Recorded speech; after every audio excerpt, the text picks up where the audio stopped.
लगता है इस बार एनफील्ड का अकल का ताला थोड़ा सा भी सही खुलने तो लगा है। हम बात कर रहे हैं एनफील्ड की नया प्रोडक्ट गुरिल्ला की। अभी मैं इस अकल की बात क्यों कर रहा हूँ, क्योंकि ये एनफील्ड कंपनी जो है ये भारी भरकम डब्बा बनाता है, पर उसका जो पहिया है, व्हील्स है, वो तो बाइसाइकिल का ही लगा देता था।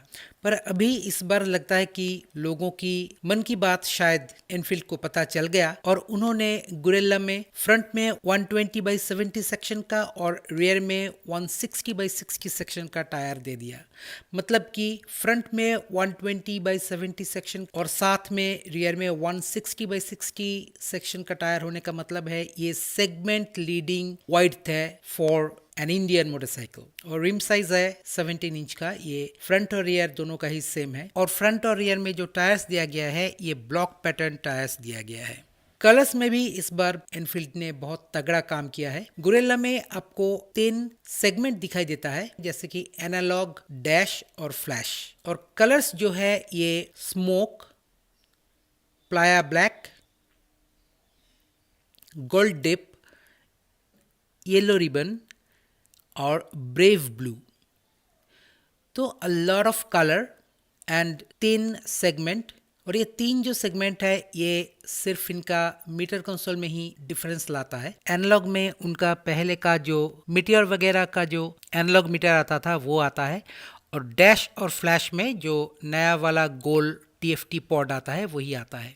तो इन 2 सेक्शंस में एनफील्ड ने तो मेरा दिल ही जीत लिया। अभी ये गुरिल्ला 450 में वही हिमालयन 450 का 452 सीसी का लिक्विड कूल्ड मोटर दिया गया है, जो कि 39.5 bhp का पावर प्रोड्यूस करता है एट 800 आरपीएम और 14 न्यूटन मीटर का टॉर्क प्रोड्यूस करता है एट 5500 आरपीएम। इसमें 6 स्पीड गियर बॉक्स का प्रावधान किया गया है। फ्रंट में टेलीस्कोपिक फोर्क का इस्तेमाल किया गया है, ये शुआ का है, और फोर्क प्रोटेक्टर का भी इस्तेमाल किया गया है। पर इसमें इतना चौड़ा टायर दिया गया है और इतनी प्रीमियम करके ये प्रोडक्शन एनफील्ड ने किया है, पर इसमें कोई इन्वर्टेड फोर्क्स का इस्तेमाल क्यों नहीं हुआ है ये तो मुझे समझ में नहीं आ रहा है। तो वही अकल की बात। तो फ्रंट का ये जो टेलीस्कोपिक सस्पेंशन है इसका ट्रेवल है 140 mm का, और रियर में multi step adjustable linked monoshock suspension दिया गया है जिसका ट्रेवल है 150 mm का। ट्यूबुलर फ्रेम दिया गया है और इंजन इस ट्यूबुलर फ्रेम का एक स्ट्रेस मेंबर है। तो नया एनफील्ड खरीद के रोड साइड के दुकान में जाके मॉडिफिकेशन करवाने की कोई खास रूम है नहीं। तो इंजन को स्ट्रेस मेंबर बना के ये ट्यूबुलर फ्रेम का डिजाइन बनाया गया है, और पिलियन फुट पैक जो है वो भी 2 ट्यूब को जोड़ के बना दिया गया है। यही है एनफील्ड, यही है एनफील्ड की क्वालिटी, यही है अकल वगैरह जो कुछ है। और ये जो ट्यूबुलर फ्रेम इसमें इस्तेमाल हुआ है ये 350 केजी का वजन उठा सकता है। इस व्हीकल का ओवरऑल कर्ब मास है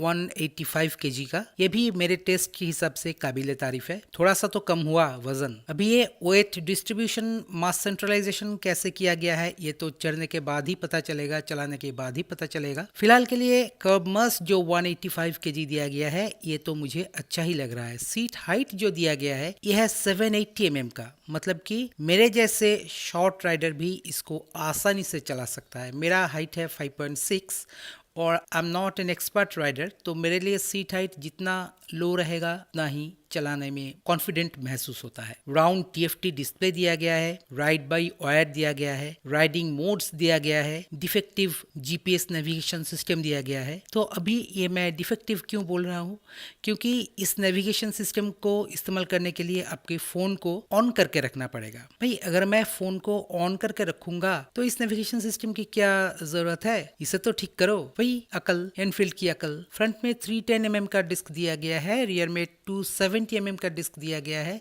डुअल चैनल एबीएस है, ट्रैक्शन कंट्रोल नहीं है। एक 450 सीसी का मोटरसाइकिल ट्रैक्शन कंट्रोल नहीं है।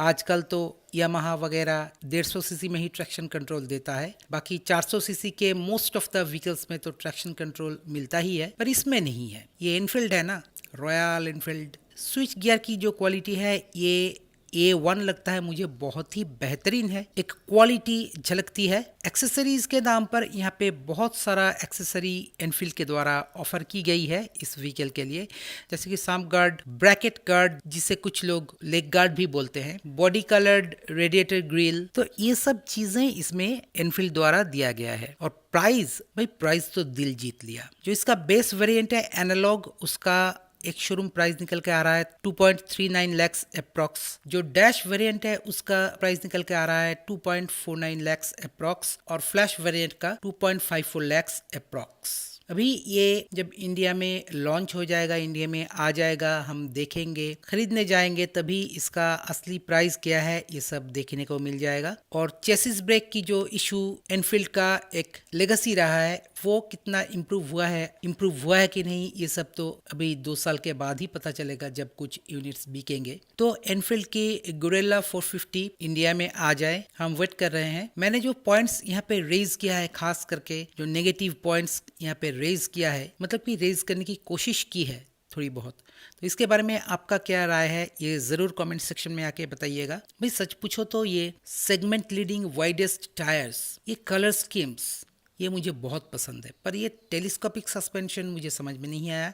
इसमें इन्वर्टेड सस्पेंशन दिया ही जा सकता था फ्रंट में, और एक ट्यूबुलर फ्रेम का 350 kg का वजन कैपेसिटी, और उसमें इंजन एक स्ट्रेस मेंबर और रियर फुट पेग का 2 ट्यूब जोड़ के बना देना, ये सब मुझे समझ में नहीं आ रहा है। पर वजन बहुत ही हल्का है इस बार, 185 kg का है कर्बमस। सीट हाइट भी बहुत ही बढ़िया है, 780 mm का है। डिस्प्ले भी मुझे बहुत ज़्यादा पसंद है, जो ये राउंड TFT पॉड इसमें दिया गया है। ओवरऑल गोरिल्ला 450 दिखता तो बहुत अच्छा रहा है, स्विच गियर की क्वालिटी भी बहुत बेहतरीन है, बाकी एक्सेसरीज भी सफिशिएंट दिया गया है इस बार। तो देखते हैं असल में क्या होता है, रास्ते पर क्या होता है, इलेक्ट्रॉनिक्स की इंक्लूशन और थोड़ा सा होता है कि नहीं, ट्रैक्शन कंट्रोल वगैरह ये सब आता है कि नहीं। डुअल चैनल ABS तो है, पर ट्रैक्शन कंट्रोल हो जाता तो बेहतरीन होता, वो मिलता है कि नहीं अगले कुछ अपडेट्स में, ये भी गौरतलब बात है। तो दोस्तों वेट करते हैं गोरिल्ला 450 का इन इंडिया, तब तक देखते रहिए चंदन टॉक्स। नमस्कार।